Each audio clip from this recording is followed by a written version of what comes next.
Imagine une seconde où un geste d'humanité peut bouleverser une vie entière. À Paris, sous une pluie douce comme des larmes, une jeune femme offre son dernier euro à un inconnu, ignorant qu'il tient son destin entre ses mains. Prêt à plonger dans une histoire où la bonté illumine les ombres et redonne des ailes à ceux qui pensaient ne plus jamais voler? Si ce récit t'enflamme l'âme, abonne-toi à Histoire de justice qui inspire pour vibrer au rythme de nouvelles aventures pleines de cœur et de courage. Clique sur la cloche pour ne rater aucune histoire qui pourrait changer ta façon de voir le monde. Sous un ciel parisien drapé de gris, où la pluie murmure comme un secret, Maëlle Sorbier resserre son vieux manteau contre son corps frêle. Ses cheveux auburnes, alourdis par l'humidité, s'accrochent à ses joues pâles, où dansent encore des taches de rousseur. Dans sa main tremble un CV froissé, l'encre diluée par la bruine, mais elle le tient comme un talisman, un espoir fragile dans une ville qui ne pardonne pas facilement. Un nouvel entretien, une nouvelle chance, un pas de plus pour échapper à l'ombre de son passé. Son estomac gronde, un cri sourd qu'elle ignore. Pas de petit déjeuner ce matin, pas même une miette. En attendant au passage piéton de la rue Montorgueil, elle ouvre son portefeuille usé. 4,16 €, quelques pièces ternies par le temps. Juste de quoi choisir entre un café brûlant ou un ticket de métro pour rentrer. Pas les deux. Le feu passe au vert, lumière vive dans le brouillard. Maëlle avance, ses bottes usées éclaboussant une flaque peu profonde. À l'angle d'une épicerie aux vitrines embuées, un homme est à terre. La quarantaine, chemise froissée comme s'il avait dormi dedans, jean délavé par les années, il a glissé sur le pavé luisant. Un sac en papier craft gît éventré à ses côtés. Son contenu, un sandwich au fromage et une bouteille d'eau, ruiné par la pluie. Il grimace, une main pressée contre ses côtes. Les passants, ombres pressées sous leur parapluie, l'ignorent, leurs pas claquant sur le trottoir comme des jugements. Maëlle, elle, s'arrête net. Son cœur, qui a connu trop de chutes, reconnaît la solitude dans les yeux de cet inconnu. Elle s'agenouille à ses côtés, son manteau frôlant le sol mouillé. « Ça va ? Vous arrivez à vous lever ?» L'homme lève un regard surpris, ses cheveux bruns assombris par la pluie. « Ça va, je crois. Juste mon orgueil qui a pris un coup. » Maëlle lui tend une main ferme, l'aidant à se redresser. Il époussette son pantalon, jette un œil au repas gâché et laisse échapper un rire amer, presque résigné. « Mon déjeuner est fichu, on dirait. » Sans un mot, Maëlle pivote et pousse la porte de l'épicerie, ses clochettes tintant comme une promesse. Quelques minutes plus tard, elle revient, une bouteille d'eau. « Non, mademoiselle, je ne peux pas accepter ça. Vous en avez plus besoin que moi, » insiste Maëlle, sa voix comme un murmure porté par le vent. Il prend le sandwich, hésitant, ses doigts frôlant le papier. « Pourquoi faire ça pour un inconnu ?» demande-t-il, les yeux plissés par la curiosité. Maëlle baisse le regard, ses lèvres esquissant un sourire fragile. « J'ai déjà été à terre. Je sais ce que ça fait de n'avoir personne. » Un silence s'installe, lourd comme la pluie. L'homme hoche la tête, ému, ses épaules s'affaissant légèrement. « Merci, vraiment, » murmure-t-il. Maëlle glisse ses mains dans ses poches, frissonne sous son manteau trempé et s'éloigne, avalée par la foule parisienne. « Comment vous appelez-vous » lance-t-il dans son dos. Elle se retourne à demi, ses cheveux dansant dans la brise. « Maëlle. » Puis elle disparaît au coin de la rue, sans voir l'éclat dans les yeux de l'homme, un mélange de gratitude et d'émerveillement, comme s'il venait de croiser une lumière dans l'obscurité. Maëlle ralentit sous un auvent, à l'abri de la pluie. Elle ouvre son portefeuille. Vide, sauf 4 pièces qui tintent faiblement. Son ventre grogne, plus fort, un rappel cruel de sa faim. Elle secoue la tête, souffle un nuage de vapeur dans l'air frais et lève les yeux. Devant elle, s'élève un immeuble de verre scintillant. Éclat SA, l'entreprise où elle a rendez-vous. Son reflet dans la porte vitrée lui renvoie une image vulnérable. Cheveux collés par la pluie, yeux cernés par les nuits sans sommeil, CV serré contre sa poitrine comme une armure fragile. Elle inspire profondément, pousse la porte et entre dans un autre monde. Le hall est un cocon de lumière, avec des sols en marbre poli et une odeur de café mêlée de citron. Des hommes et des femmes en costume impeccable glissent autour d'elle, leur voix basse et assurée. Maëlle s'approche de l'accueil, sa voix tremblante, mais claire. « Bonjour, je suis Maëlle Sorbier, pour un entretien à 13 h. » La réceptionniste, une femme aux lunettes élégantes, consulte une tablette et sourit. « Oui, vous êtes attendu. Ascenseur, 22e étage. Dans l'ascenseur, le reflet de Maëlle dans les parois métalliques semble la défier. Pas d'argent, pas de déjeuner. Un passé qui pèse comme une chaîne invisible. Mais elle a son nom, son courage. Et pour l'instant, cela devra suffire. Les portes s'ouvrent sur le 22e étage, où un tapis moelleux étouffe le bruit de ses bottes usées.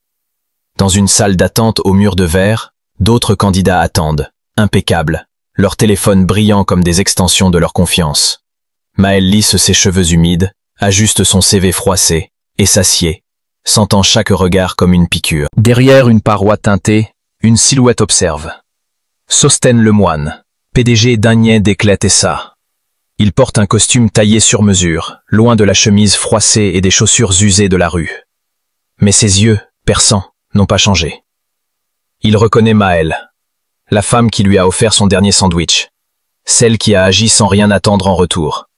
Il reste immobile, silencieux, son regard suivant chacun de ses gestes, curieux de découvrir l'âme derrière cet acte de bonté. Dans la salle de réunion, Maëlle fait face à 3 recruteurs, une femme des ressources humaines, un chef de service technique et un conseiller juridique. La pièce est lumineuse, les vitres donnant sur un Paris voilé de pluie. Les premières questions sont fluides. Son éthique de travail, ses certifications en informatique, sa capacité à s'adapter dans un environnement exigeant.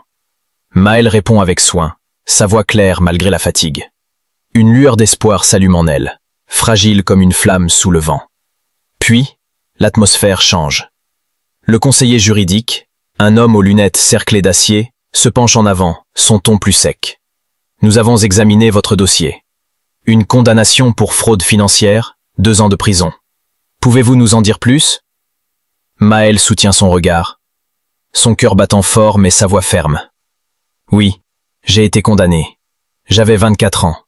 J'étais comptable junior dans une petite start-up près de Bastille. J'ai fait confiance à la mauvaise personne, mon compagnon d'alors. Il a utilisé mes codes pour détourner des fonds. Quand l'enquête a éclaté, il s'est envolé. Moi, je n'avais ni preuve, ni avocat compétent pour me défendre. J'ai signé des documents sans comprendre leurs implications. Elle marque une pause, sa voix s'adoucissant. J'ai purgé ma peine. Ma mère est morte pendant ce temps, et j'ai manqué ses funérailles. En sortant, j'ai juré que ce ne serait pas la fin de mon histoire. Un silence glacé envahit la pièce, comme si l'air s'était figé. Maëlle poursuit, plus bas, presque un murmure. Depuis, j'ai enchaîné les petits boulots, obtenu 3 certifications en programmation, enseigné le codage à des enfants dans un centre communautaire du 19e arrondissement. J'ai tout fait pour me reconstruire, pour prouver que je suis plus que mon passé. Les recruteurs échangent des regards. La femme des ressources humaines griffonne une note. Le chef technique tapote son stylo. Derrière la vitre, Sostène écoute chaque mot, chaque pause, captivé par ce courage brut, cette vérité offerte sans artifice. Maëlle quitte la salle 10 minutes plus tard, la tête haute mais le cœur lourd. Ils l'ont remerciée, promis de la recontacter, mais leur ton sonne creux. Dehors, la pluie a repris, fine et persistante. Elle marche dans les rues luisantes, laissant l'eau caresser son visage, se demandant si elle rentrera à pied ce soir, ses pièces ne suffisant pas pour le métro. Dans son bureau au dernier étage, Sostène est seule, face à une chemise marquée du nom de Maëlle Sorbier. Les lumières de Paris scintillent derrière la baie vitrée, un tableau vivant d'espoir et d'indifférence. Il a visionné l'entretien 2 fois, fasciné par la dignité de Maëlle, par sa façon de porter son passé comme une cicatrice, non une blessure ouverte. Il décroche son téléphone, sa voix ferme. Je veux un dossier complet sur Maëlle Sorbier. Pas seulement la condamnation, les transcriptions du procès, les notes de son avocat, toutes les pièces disponibles. Quelques heures plus tard, le rapport atterrit sur son bureau. Les détails sont pires que prévu. L'ex-compagnon, un certain Anselme, était impliqué dans 3 autres affaires de fraude, toutes abandonnées faute de preuves. Maëlle a été la seule à payer, trahie par un système qui n'a pas cherché plus loin. Sostène referme le dossier, appelle son père, un homme sage qui a bâti Éclat SA sur des valeurs humaines. Papa, tu m'as toujours dit que les affaires, c'est d'abord les gens. Je crois que j'ai rencontré une femme qui incarne ça. Son père rit doucement, sa voix chaude à travers le combiné. Raconte-moi tout. Sostène partage l'histoire. La chute sous la pluie, le sandwich offert sans arrière-pensée, le courage de Maël face au recruteur. Son père, songeur, répond. On dirait le moment de prouver quel leader tu veux être, Sostène. Le lendemain, Sostène convoque le comité de recrutement dans une salle de réunion au mur de verre. L'atmosphère est lourde. Les dossiers soigneusement alignés sur la table en acajou. Celui de Maël attire tous les regards. Le conseiller juridique, Paulin, referme son dossier d'un geste sec. Ses réponses sont impressionnantes. Mais cette condamnation, c'est un risque qu'on ne peut ignorer. La DRH, Clémence, hésite, ses doigts jouant avec un stylo. Elle a assumé son passé sans se défiler. Ça compte, non? Le chef technique, Basile, secoue la tête. Nous sommes Éclat SA. La réputation passe avant la compassion. La porte s'ouvre alors, et Sostène entre, manches retroussées, une boîte de sandwich vide dans la main. Il la pose au centre de la table, son étiquette délavée, encore lisible. Avant de trancher, laissez-moi vous parler de Maël. Il raconte sa chute sur le pavé glissant, les passants indifférents, Maël qui s'arrête, qui donne ses derniers euros pour un sandwich et une bouteille d'eau, sans savoir qu'il était le PDG. Elle m'a dit « J'ai été à terre, je sais ce que c'est ». Elle n'a rien demandé en retour, pas même mon nom. Clémence écarquille les yeux, Paulin fronce les sourcils. Sostène poursuit, sa voix plus ferme. Elle a porté son passé avec dignité, sans excuses ni mensonges. Si nous rejetons des gens comme elle, nous rejetons le courage de se relever. Il annonce alors une initiative audacieuse. Second souffle, une politique pour juger les candidats sur leur résilience, pas seulement leurs erreurs. Maël commence lundi. Assurez-vous qu'elle ait un bureau et une chance. Il sort, laissant la boîte vide sur la table, mais aussi une question suspendue dans l'air, comme un défi. Le premier jour de Maël chez Éclatessa est un mélange d'espoir et d'incertitude. Dans l'ascenseur, son badge brille comme un phare, mais ses nerfs dansent sous sa peau. Les collègues l'observent, certains sourient, d'autres murmurent. À la pause déjeuner, les regards curieux la suivent comme des ombres.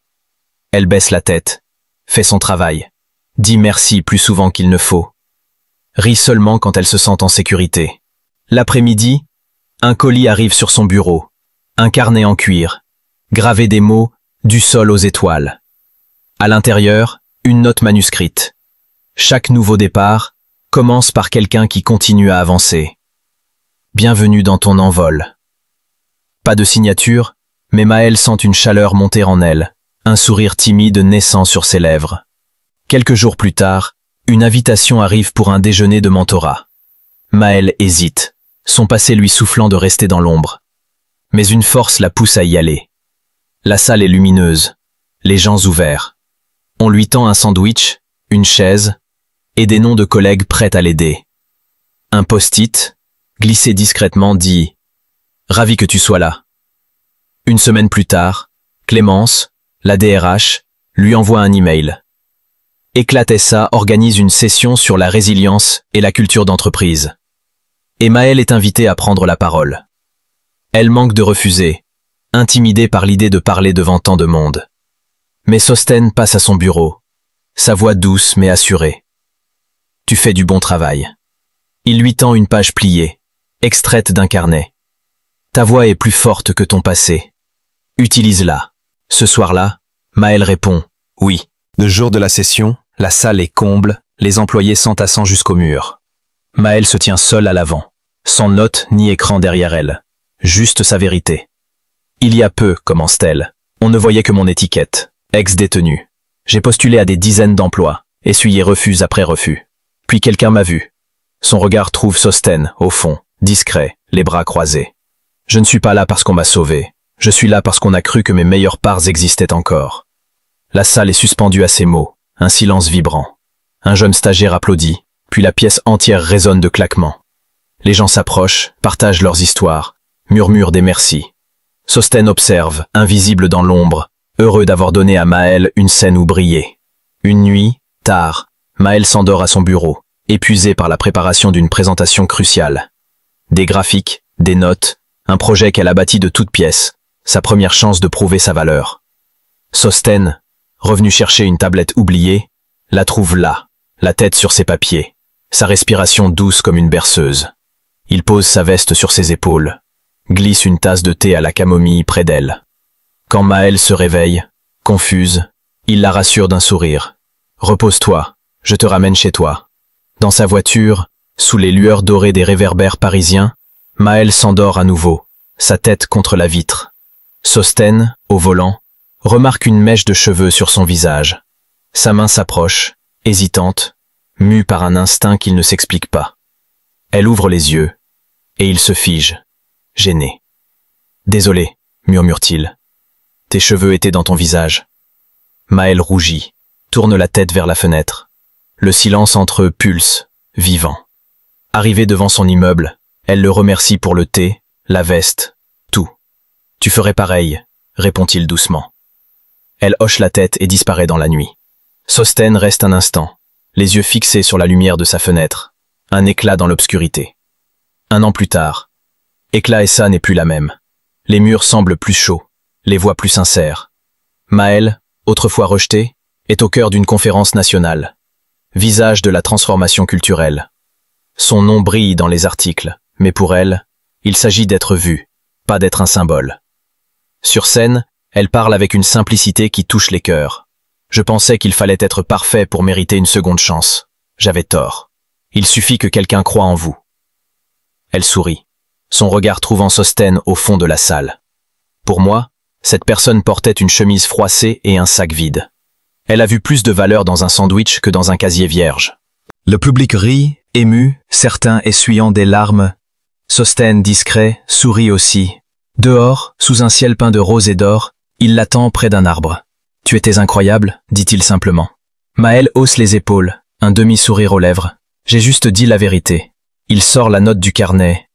Celle d'il y a 1 an. Chaque nouveau départ commence par quelqu'un qui continue à avancer. « Tu as changé des vies, Maëlle, » murmure-t-il. « La mienne aussi. Ce jour-là, j'étais prête à tout laisser tomber.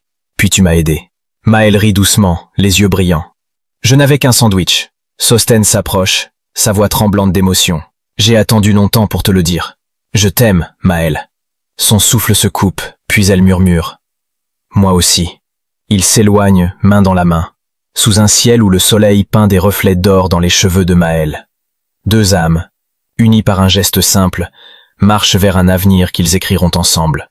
Si cette histoire a rallumé une étincelle en toi, t'a fait croire à nouveau en la magie des secondes chances, abonne-toi à Histoire de justice qui inspire.